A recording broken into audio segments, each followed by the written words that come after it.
Imagine you run a store right out of your living room. You never have to buy a single item to stock the shelves. You don't pay rent for a warehouse, and you don't hire any employees to pack boxes. Instead, every morning, you simply open a digital catalog on your phone. You find a beautiful shirt or a set of headphones you think your neighbors will like. You add a few dollars to the price tag for your own profit, and you share the picture directly to your neighborhood group chat. When someone in that chat decides to buy it, you pocket that extra profit. The item ships straight to their door, and you never even touch a physical box. This invisible engine running behind the scenes actually exists. It's an app called Meesho, and right now it provides the daily income for millions of women across India who have turned their group chats into retail businesses. The two college friends who built this platform didn't start with a magic catalog. Coming out of the Indian Institute of Technology in Delhi, Vidit Atre and Sanjeev Barnwal tried to build a standard local delivery app called Fashionear. That first idea failed, but as they were closing it down, they noticed an incredibly useful pattern. Women were already using apps like WhatsApp and Facebook to sell products informally to their friends. They didn't need a new storefront app to teach them how to sell. What these sellers really needed was the unglamorous plumbing of retail. So the founders pivoted. They built a system to handle the automated shipping, source reliable suppliers, and remove all the upfront costs, letting the sellers focus entirely on talking to their customers. They also gave this new system a name that would resonate locally. They called it Meesho, which translates to My Shop in Hindi. When a woman in a smaller city shared a link, she could say the name with a genuine sense of ownership and pride. Look at this diagram.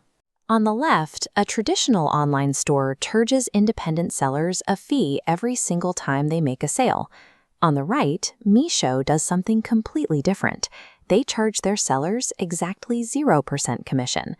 To understand why, you have to look at what these sellers actually do. They are finding the customers, pitching the products, and closing the sales.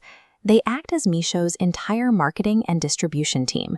You wouldn't charge your own sales team for showing up to work. Instead of taking a cut from the sellers, the app makes its money from the suppliers.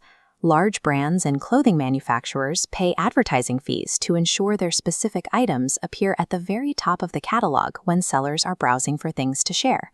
By removing the financial barrier for the people doing the selling, Meesho grew its network to over 25,000 towns faster than a traditional advertising campaign could.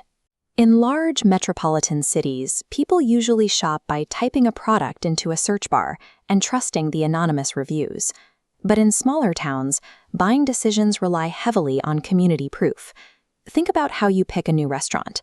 You are much more likely to trust a recommendation from your neighbor or your aunt than a random billboard on the highway. In these communities, the person sending the message is the real reason people buy.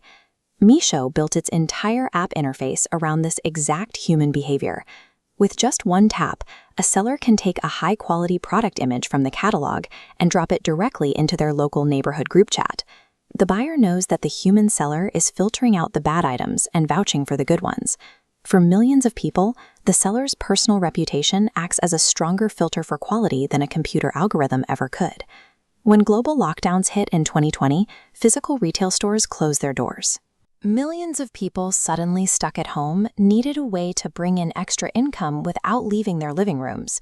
This user base skyrocketed rapidly, jumping from 5 million sellers in 2020 to 45 million active users today. But scaling exposes flaws. Relying on thousands of fragmented suppliers causes inconsistent quality, leading to frustrated buyers and high returns. On top of that, there's an invisible brand problem. Most of the people buying these clothes and home goods think they are purchasing them directly from their friend.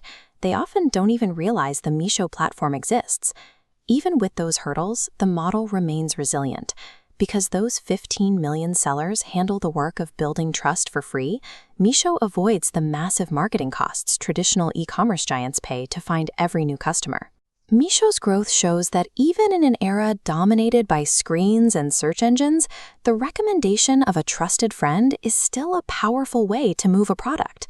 I'd love to hear your thoughts. Do you think this kind of community-based selling will eventually overtake traditional corporate advertising as more people move online? Let me know in the comments below. If you found this breakdown helpful, please like the video and subscribe to the channel for more case studies on how digital business actually works. Thanks for watching, and I'll see you in the next one.